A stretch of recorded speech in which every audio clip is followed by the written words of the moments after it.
On March 19, 2026, a South Korean game studio watched its stock price crash 30% in a single morning. 7 years of work, with over $133 million spent, and in the space of a few hours, the market decided it was a failure. The reviews had just come in.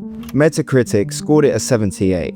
For most games, that's pretty solid. For a game that investors had bet the company on being a masterpiece, it was a disaster. The stock went from 65,000 won to 47,000 won before launch. Analysts were writing it off, and headlines were calling it a flop. 5 weeks later, the game had sold 5 million copies. The stock had recovered, and the South Korean Prime Minister was publicly praising the studio, and the CEO gave every single one of his 733 employees a bonus just to say thank you. This is the story of Pearl Abyss, Crimson Desert, and the one decision that nearly killed the company, and then made it. Pearl Abyss was never supposed to make a game like Crimson Desert. That's the first thing you need to understand. The studio was founded in 2010 in South Korea by a guy called King Dale. He'd worked at some of the bigger Korean gaming companies and left to build his own thing. And what he built was Black Desert Online, an MMO, massively multiplayer, thousands of players online at the same time, open world with great combat, and it looks beautiful for its time. Black Desert was a hit, not just in Korea, but globally. Over $2 billion in lifetime revenue across PC, console, and mobile. That's a massive number for any game, let alone one from a studio most Western gamers had never even heard of. But here's the thing about MMOs. They make money through microtransactions, costumes, boosts, convenience items. You keep the servers running, you keep pushing out content, and the money keeps flowing in. It's a subscription drip, it's reliable, and it's predictable. Pearl Abyss was an MMO company. That was their identity. Their tech, their team, and their business model was all built around online, always connected live service games. So when they announced in 2018 that they were making a new game, everyone expected another MMO, which makes sense, right? That's what they do. That's what makes them money. And initially, that's exactly what Crimson Desert was. It started life as a prequel to Black Desert Online. Same universe, same engine, online multiplayer.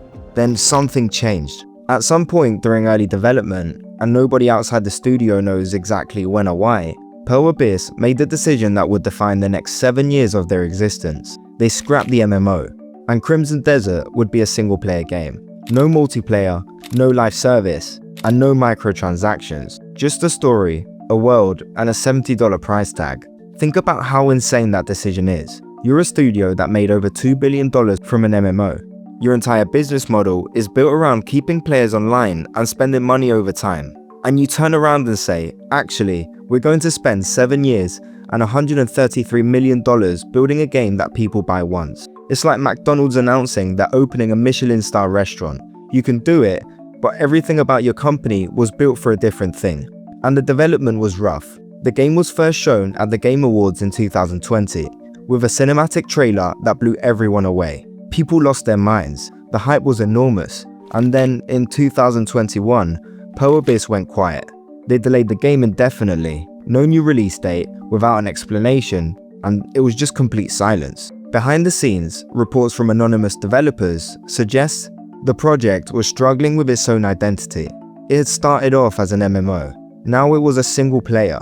Some of the quest structures still felt like MMO fetch quests. The narrative was being reworked. The vision kept shifting. 7 years is a long time to make a game, and a lot of that time was spent figuring out what the game actually was. They took their own engine, the one that ran Black Desert, and completely rebuilt it.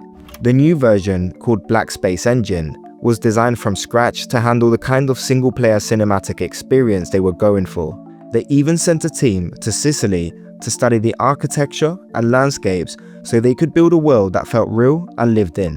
When they finally confirmed the release date, which was March 19th, 2026, the hype was massive. Over 400,000 pre-orders on Steam alone before a single review dropped. More than $20 million in revenue before the game was even out. Investors were all in.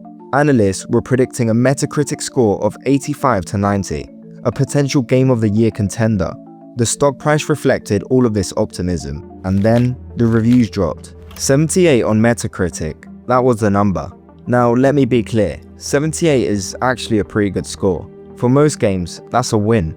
but Pearl Abyss is publicly traded on the Korean Stock Exchange, and in the world of publicly traded game companies, an expected 85 plus that lands at 78 might as well be a 40. The Korean stock market opened on March 19th and Pearl Abyss shares dropped nearly 30% in a single session, a further 10% the next day. Hundreds of millions in market value completely gone because of 7 points on a review score. The reviews themselves were actually pretty interesting because almost every critic said the same thing. The world is stunning, the combat is great, and the sense of exploration is some of the best in any open world game, but the story is weak. The quest design still feels like an MMO in places, and the controls are clunky. The inventory system is a mess. IGN gave it a 6 out of 10, and that one stung. They called it incredibly ambitious, but said the ambition was what makes it both incredibly cool and infuriating in almost equal measure. Other outlets were much kinder. Vice gave it a 5 out of 5. DualShockers gave it a 9.5 out of 10. The range was enormous. This wasn't a game people agreed on, it was a game people argued about.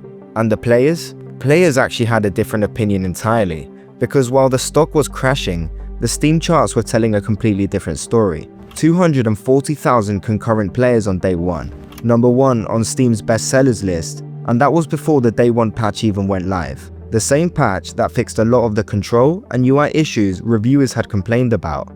Here's the thing reviewers don't always mention. They played a pre-patch version. The game that got a 78 on Metacritic wasn't the same game that most players actually experienced on launch day. Within a week of patches, Steam reviews went from mixed to very positive. The gap between the critics' version and the players' version was huge. What happened next is one of the best comeback stories in recent gaming. Day 1, 2 million copies sold. The fastest selling new IP from a Korean studio ever.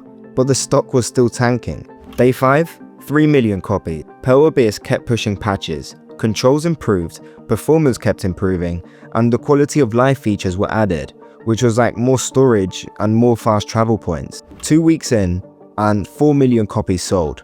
The stock started to recover. Players were posting about the game everywhere. Reddit threads comparing it to Elden Ring and The Witcher 3. Not saying it was as good, saying it was in the conversation. For a studio that had never made a single player game before, that's pretty remarkable. 1 month and 5 million copies sold.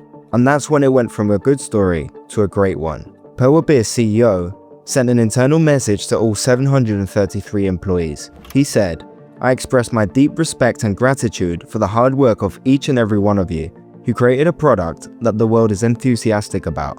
Then he gave every single employee a bonus, 5 million won each. That's about $3,400. Across 733 people, that's roughly $2.5 million in bonuses. Now, $3,400 might not sound like a life-changing amount, but the context matters. In an industry where studios celebrate a hit game by laying off half the team, which literally happens all the time, Pearl Abyss celebrated by paying everyone. Not just the directors, and not just the leads, everyone. The person who worked on the sound design, the person who did QA testing, and the person who modeled one specific tree that you walk past in hour 37. Everyone got paid the same bonus. The South Korean Prime Minister even got involved. Kim Min-seok publicly praised the game, saying it opened a new chapter in K-content and proved that Korea's game industry could compete on consoles, not just PC and mobile. That's a pretty big deal for a country that's historically been known for MMOs and mobile games. And here's the stat that puts the whole thing in perspective. Analysts estimate Crimson Desert generated roughly $200 million in gross revenue within its first month. The development budget was $133 million.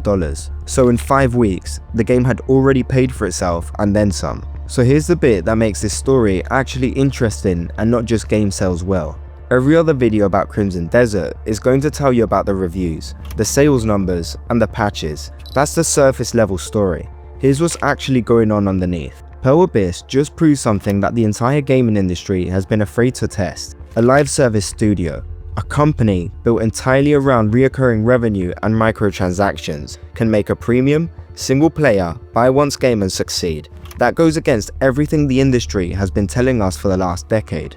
Every major publisher has been pushing live service, always online, season passes, battle passes, and microtransactions. The argument is always the same. Single player games don't make enough money. You need reoccurring revenue.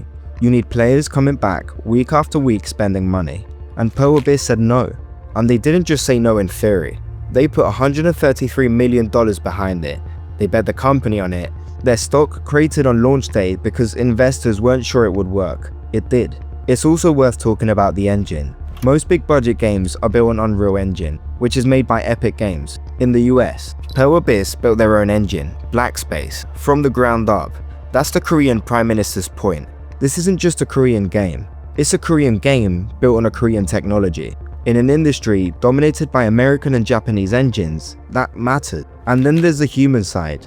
In 2025, a survey found that 44% of active game developers had considered leaving the industry entirely. Layoffs, crunch, AI anxiety. The industry is in a rough place. And here's Pearl Abyss, giving every employee the same bonus regardless of seniority, publicly thanking them, and treating the success as a shared achievement. That's not normal. In an industry where success usually means the stock goes up and the CEO gets a yacht, Pearl Abyss gave $3,400 to the person who made the tree. That's a choice, and it was a deliberate one. And in the long run, it might be the smartest business decision they've made, because those 733 people are now the most loyal development team in gaming. Crimson Desert isn't a perfect game by any means. The story's weak, the controls needed fixing, and the reviews were mixed, but 5 million people bought it in a month. The studio that made it didn't fire anyone, they actually paid everyone. And a game that was written off as a failure on day one turned out to be one of the biggest hits of 2026. Sometimes, the critical choice isn't what you build, it's what you choose to stop being. Pearl Abyss chose to stop being an MMO company, and that choice changed everything. If you enjoyed this, subscribe, and I'll see you in the next one.